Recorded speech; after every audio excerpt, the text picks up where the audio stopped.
Okay, so before we make our calculations, we need to enter some more data here. So for me, I know that I need 10 bags of flour, 4 bags of sugar, 0.5 salt, and 4 butter.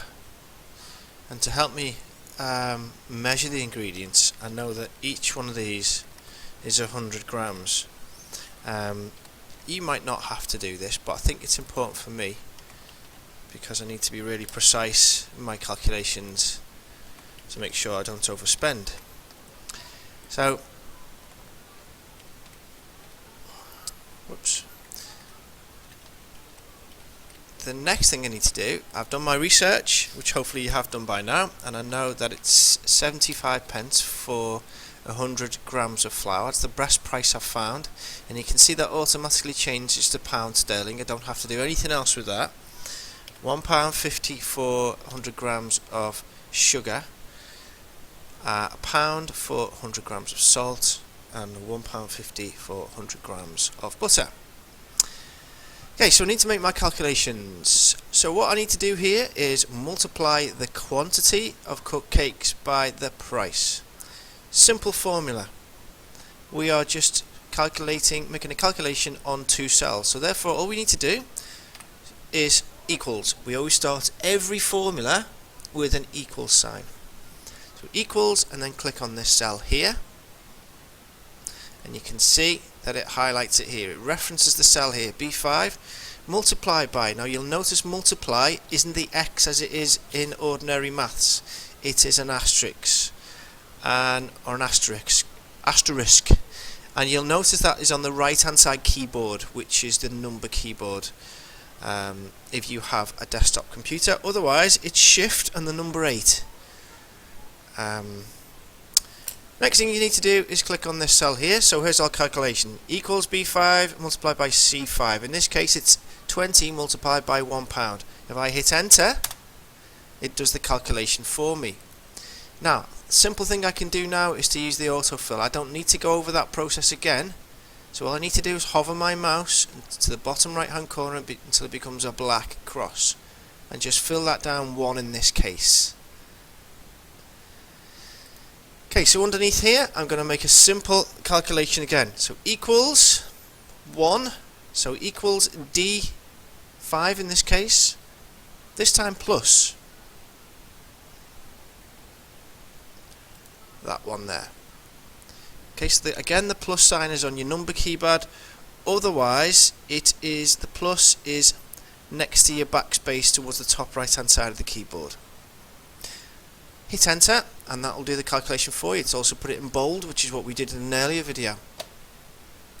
Again over here, I'm doing equals the quantity multiplied by the price.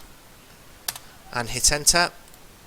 Go back up to that cell, hover my mouse on the autofill, left click, drag down another 3 places.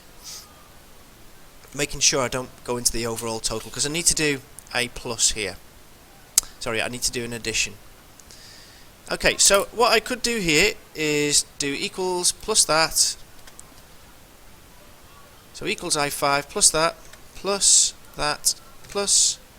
that, and that would work. But with spreadsheets there's always a more simple way, and when we're calculating a range of cells we can use something called a function. And in this case we need to use a sum function.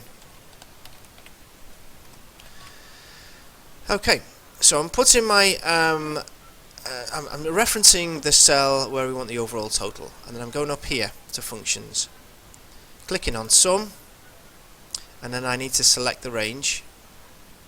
So I've left clicked and just highlighted that range of cells, hit enter, and that is done for me. Nice and simple. The final thing I need to do is a profit and loss area. So I've just entered the text profit stroke loss in that cell there, and I'm going to do a bit of quick formatting on it. So I've highlighted those cells, click border, and I'm going to shade that in the same way as I did with the cells above. Also going to make that bold, perhaps make this a bit bigger because it is very important. make that 12. So here I want to subtract one from the other. So what I'm going to do is equals, I'm going to take my income, the amount of money I've made, and subtract my costs. And that will give me a grand total of £37.50.